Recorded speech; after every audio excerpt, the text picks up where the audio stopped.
Abduction, by definition, makes most people cringe. The thought of taking someone and never hearing from that same loved one tears families apart. Now imagine child abduction, a much worse phenomenon that occurs quite frequently, unfortunately, usually by their own parents. Parental child abduction occurs when parents fight over custody and decide to take matters into their own hands.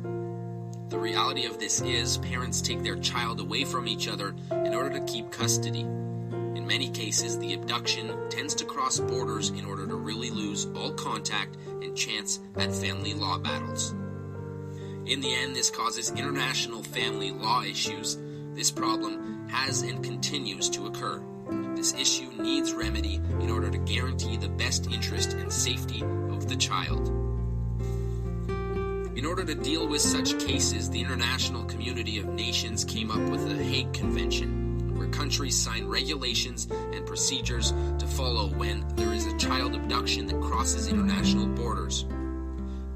This convention sets out that the child be returned to his or her habitual life in the country it was taken from. This being said, not all countries sign the treaty convention, which brings about the issue of how to proceed accordingly when dealing with an abduction taken to one of these countries. In a recent case, a mother and father with a young boy by the name of Jad, whom got divorced and fought for custody, began an unusual and new addition to the child abduction when they both abducted the child internationally.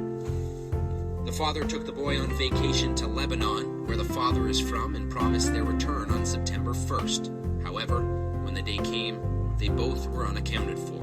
The mother then took it upon herself to visit Lebanon and abduct the child and bring her back to Canada. Under Canadian law, the father was warranted for arrest. Nevertheless, since Lebanon never signed the convention, the mother was also warranted for arrest in Lebanon.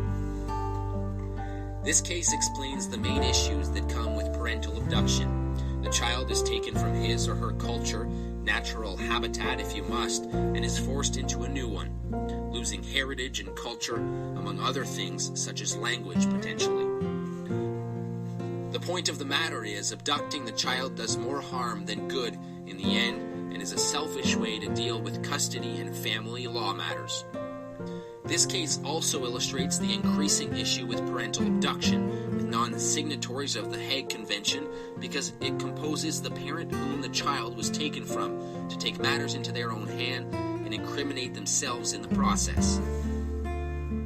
In order to deal with this conflict, Canada should issue a hearing with the family courts of the non-signatory country and eventually decide on the primary reason for the conflict, who was at fault to begin with, and to return or leave the child in the best and most reasonable country, that being where his or her interest is priority.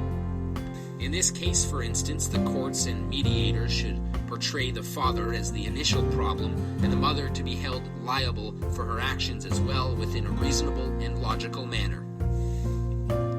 Family law continues to increase in new ways to make it harder to resolve, which means several new policies and laws to be developed and heard in order to preserve the most important aspect of the families, the children, and their rights even before they grow up and mature enough to understand them.